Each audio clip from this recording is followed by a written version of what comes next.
शशिकांतराव, कसला उत्सव म्हणलात तुम्ही? ह्योच तो पडीचा उत्सव आणि 5 वर्षातून एकदा येणाऱ्या या उत्सवाला खऱ्या खोट्याचा उत्सव बी म्हणतात बरं का. खऱ्या खोट्याचा उत्सव म्हणजे? अहो, खऱ्या खोट्याचा म्हणजे एखादा माणूस खोटं बोलतोय असं वाटत असेल तर त्याला त्या तराफ्यावर बसवतात. तो जर खरं बोलत असेल तर देवी त्याला सुखरूप बाहेर काढते. आणि तो जर खोटं बोलत असेल तर तो तराफा उलटतो आणि खोट्याचा खेळ संपतो. डायरेक्ट माणूस बुडायला लागतो तो. हा, डेंजर काम आहे म्हणायचे. डॅडी तुम्हाला सांगतो, एक वेळ कोर्टाचा निकाल खोटा निघेल, पण या नदीचं नाही बरं का. असे लोकांची मान्यता आहे.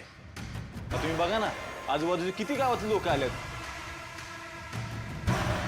फक्त या परडेच्या उत्सवासाठी बरं का. चांगले चांगले, निवाडा बघायला मजा येणार आता.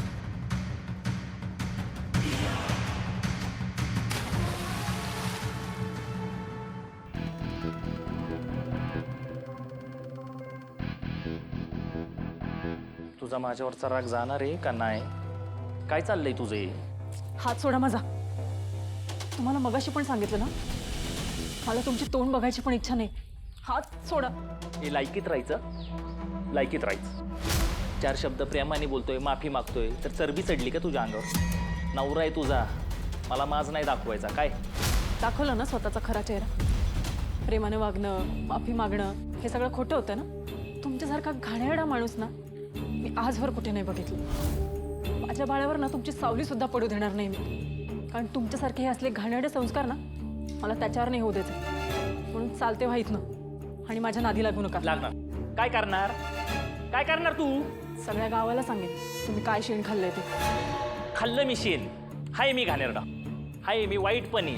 तू कायस लय पतिव्रता लागून गेलीस का? बघू नको, हे डोळे खाली घे. हे पोटातलं पाप कुणाचं आहे ते आधी सांग की. मी तुला जवळ नकोय, माझी सावली पण नकोय तुला. मग कोण पाहिजे? कोण पाहिजे? कोण याचा बाप? कुठं शेण खाल्लंस तू? ते काय बोलताय तुम्ही? हे काय बोलताय तुम्ही? लय सती सावित्री बांधण्याचं आव्हान नको. चल, काय तमाशा लावलाय? ए गप्पे, माझ्या आवाज चढून बोलायचं नाही काय? माझ्या बहिणीच्या वाट्याला जाऊ नका. जी तब्येत नाजूक आहे तिच्या पोटाला ना तुमचं बाळ आहे. माझं बाळ? हे बाळ माझं आहे का कुणाचं पाप आहे ना ते सिद्ध करायला चाललोय मी. शत्रू!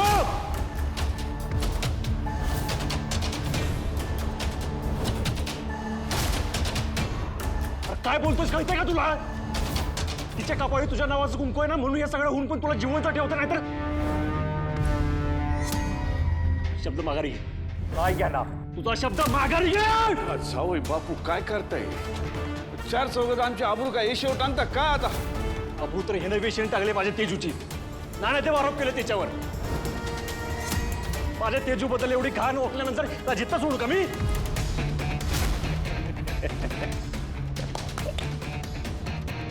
भाऊ बहीण मस्त. हे सगळं करताल ते चालतं हाय का नाही? चिरंजीव डॅडी नाही, मी चुकीचं काहीच बोलत नाही. ह्याची बहीण वाईट चालीची आहे तर आहेच.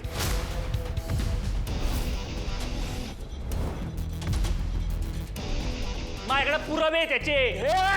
तोंडावर स्वतःचा. मी तोंड आवरील रे, पण पुरावे बघितल्यावरती जगाला तोंड फुटल त्याचं काय? काय काय हा काय या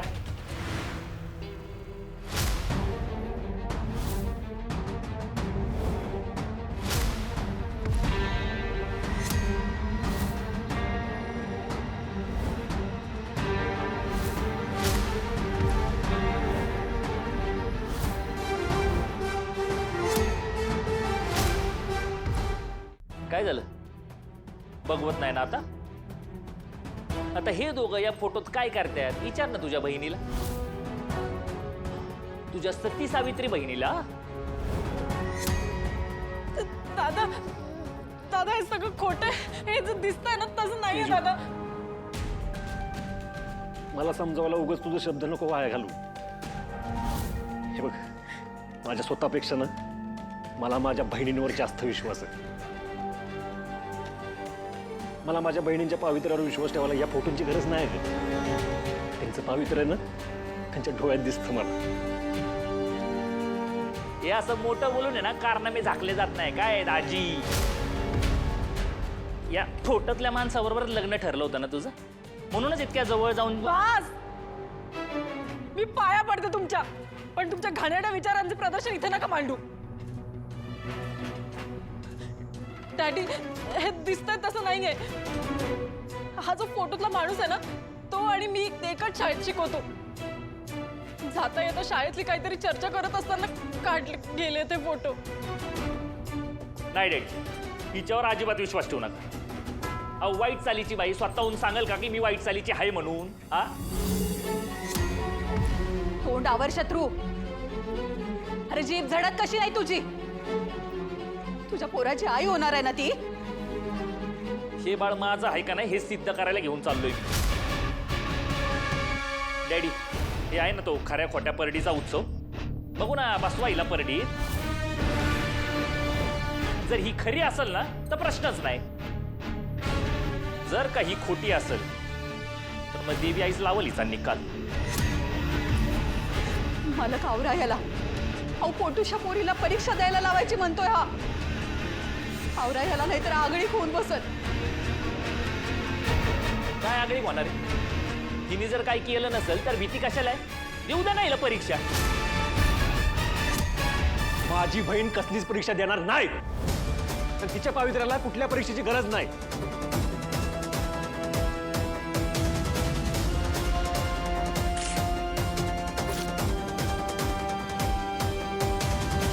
या फोटोमुळे खराब व्हावं एवढं नाजूक नाही तिचं चारित्र्य. गंगेच्या पाण्याला बी हेवा वाटावं ना एवढं पवित्र आहे ती. त्या फोटोंची काय किंमत नाही माझ्यासमोर. तेजू मी हाय तुझ्यासोबत, तू चल. त्या माणसाचं ऐकून ना तुला कुठली परीक्षा द्यायची गरज नाही. चल. नाही दादा, मी आज इथनं अशीच नाही जाऊ शकत. मी आज ही परडीची परीक्षा देणार.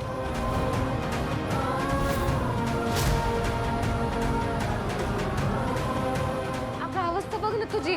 तुझ्या पोटात बाळ आहे का? तेजू असलं काही करू नकोस, ऐक माझं. तेजू या परडीची परीक्षा देणं म्हणजे या माणसाच्या म्हणण्याला दुजोरा देण्यासारखं आहे. नाही दादा, या माणसासाठी परीक्षा नाही देणार आहे मी आज परीक्षा देणार आहे ते उद्या मला स्वतःबरोबर नजर मिळवता यावी म्हणून. उद्या माझं बाळ जन्माला येईल तेव्हा लोकांची बोलणी ऐकून घ्यावी लागू नये म्हणून. दादा तुझा माझ्यावर विश्वास आहे, माझ्या बहिणींचा माझ्यावर विश्वास आहे. माझं बाळ या समाजात जन्माला येणार आहे, मोठं होणार आहे, वाढणार आहे. तेव्हा त्याला कोणी कमी लेखू नये ना, म्हणून आज मी ही परीक्षा देणार आहे. मालक हे सगळं तुम्हीच थांबवू शकता. हे सगळं वादळ उद्ध्वस्त करून टाकलं आपल्या घराला. अनर्थ होईल. हे थांबवा. सुनबाई जरा नाही ऐका. डॅडी, जोपर्यंत ही परीक्षा पूर्ण होत नाही ना तोपर्यंत मी कोणाचंच ऐकणार नाही. अग्नीच्या साक्षीने लग्न करू, फेरे घेऊन वचन दिल्यानंतर सुद्धा तुला जर माझी परीक्षा घ्यायची गरज वाटत असेल ना तर ठीक आहे, मी देईन ही परीक्षा. आणि इथे असलेल्या प्रत्येक माणसाला दाखवून देणार आहे मी की माझ्या दादाचं प्रेम आमच्यासाठी जेवढं पवित्र आहे ना तेवढेच पवित्र आहे. थांब तेजू, नाही बरोबरीचं झाला पाहिजे. तू परीक्षा द्यायला तयार झालीस ना, तुझ्या नवऱ्याला बी द्यायला लागेल.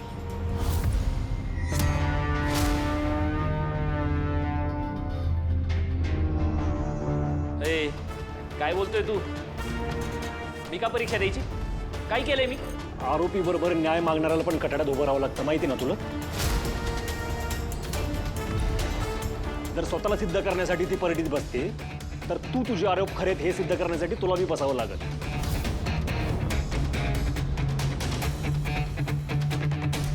मी असं काय करणार नाही. तुला करावं लागल.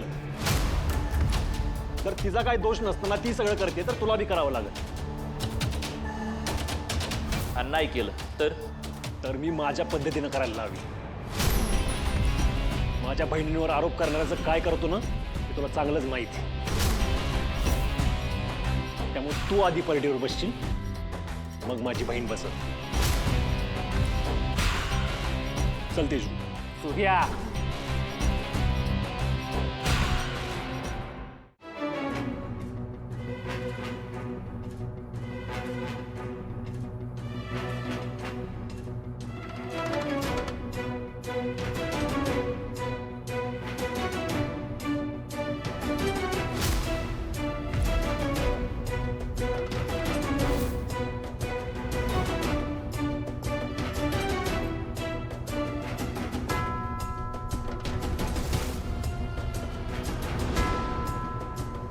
काय झालं? परडी बघून भीती वाटते की स्वतःची कर्म आठवून? माझ्याकडे बघ.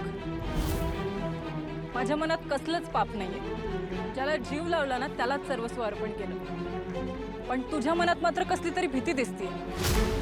तू जे केलंस ना ते मी ते सगळ्यांसमोर ओरडून सांगू शकते. पण तुझ्या कर्माची शिक्षा ना मला डॅडींना आणि आत्यांना द्यायची नाही. आणि सांगितलं जरी ना तरी तू इतका नीच आहेस ना की सगळं एका क्षणात झटकून टाकशील. काय झालं? राग आला? पण या रागाचा आता काही उपयोग नाही. कारण जे ठरवायचंय ना ते आता ही परडीची परीक्षा ठरवणार. जगायचंय तर ताठमानेने जगेल. आणि खऱ्याला जर या देवीच्या दारात जागा नसेल ना तर मी आणि माझ्या बाळाने न जगलेलंच बरं. डॅडी, माझी बहीण खरी का खोटी याचा निवाडा मी उभ्या आयुष्यात होऊ दिला नसतो. पण तेजूनच हट्ट धरलाय, त्याच्यामुळे माझ्याकडे काय पर्याय नाहीये. हे बघा, शत्रूने जे काय केलंय त्याची शिक्षा सगळ्यांनी भोगायला नको असं तुम्हाला वाटत असेल ना तर त्याला परीक्षा द्यायला सांगा. नाहीतर मी कोणाचं ऐकणार नाही. काळजी करू नका जावई बाबा. आम्ही इथं असताना काहीच चुकीचं होणार नाही. खऱ्या खोट्याची परीक्षा होणार असेल दोघांची होईल. आमचा आमच्या सुनवाईवर पूर्ण विश्वास आहे. त्या खोट्या ठरूच शकत नाही.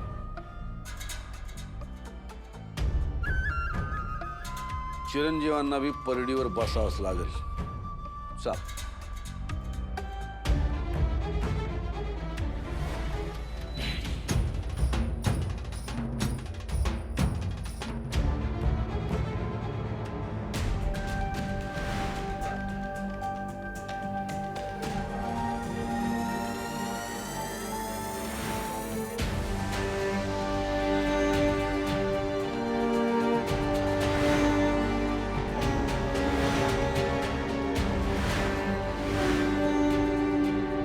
आज मजा येत असेल ना तुला?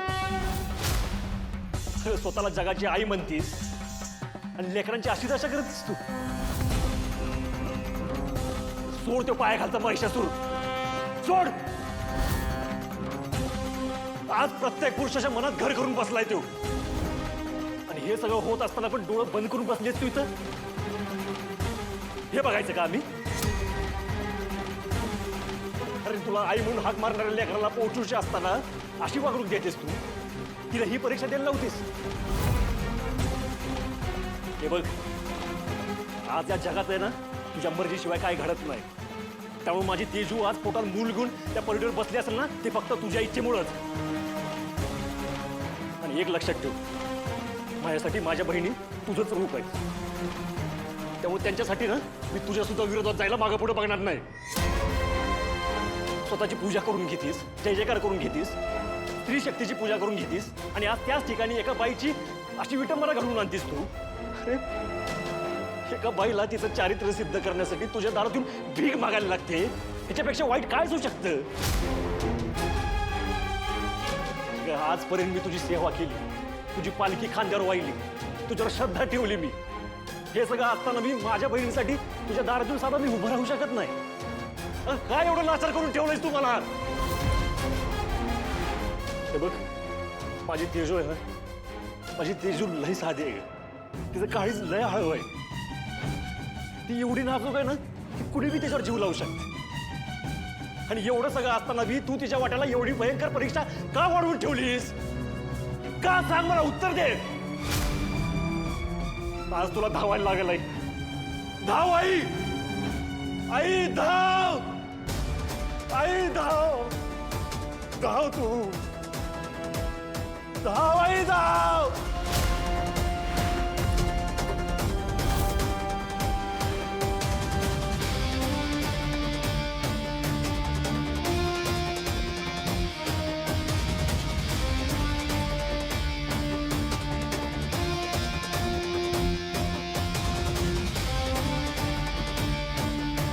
या या कुंकुवासाठी बायका जीव वाळून टाकतात ना. या तुझ्या कुंकुवासाठी सौभाग्यासाठी बायका जीव पणाला लावतात.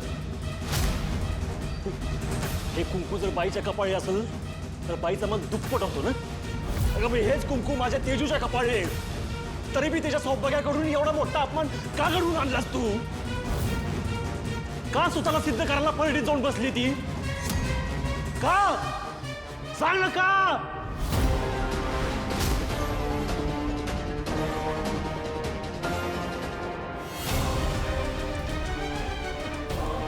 अक्का सावकाश अक्का हळू.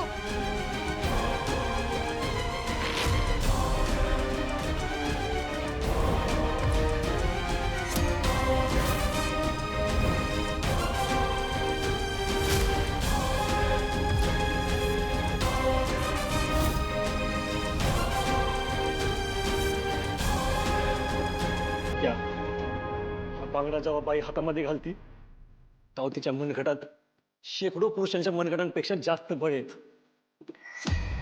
का? कारण ते मनगट एखादी घर सांभाळत.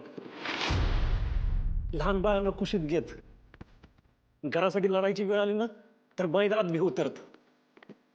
त्या बांगड्या घातलेल्या हातांमध्ये ना जगाशी लढायची ताकद येते, फक्त इच्छाशक्तीच्या बळावर. तुला माहिती बाईच्या कुशीत असलेल्या लेकराला जगातलं कुठलंच संकट कधीच शिवू शकत नाही, कारण त्याचं रक्षण करायला त्याची आई समर्थ असते तिथं. आई माझ्या तेजूनं पण या सगळ्याची तयारी दाखवली होती, पण आज तिच्या ज्या हाताने पोटातल्या बाळावर मायेनं हात फिरवायचा, त्याच्यासाठी दुपटी खेळणी जमवायची, त्याचं लाड करायचं, आज तेच हात पाण्यावर तरंगणाऱ्या परडीमध्ये माझ्या बहिणीचा आणि त्या पोटातल्या बाळाचा जीव मुठीत घेऊन बसले. दादा आणि आज तूच तिच्यावर तुझा दावा करण्याची वेळ आणलीस. हे सगळं तिच्या वाट्याला का आई? का?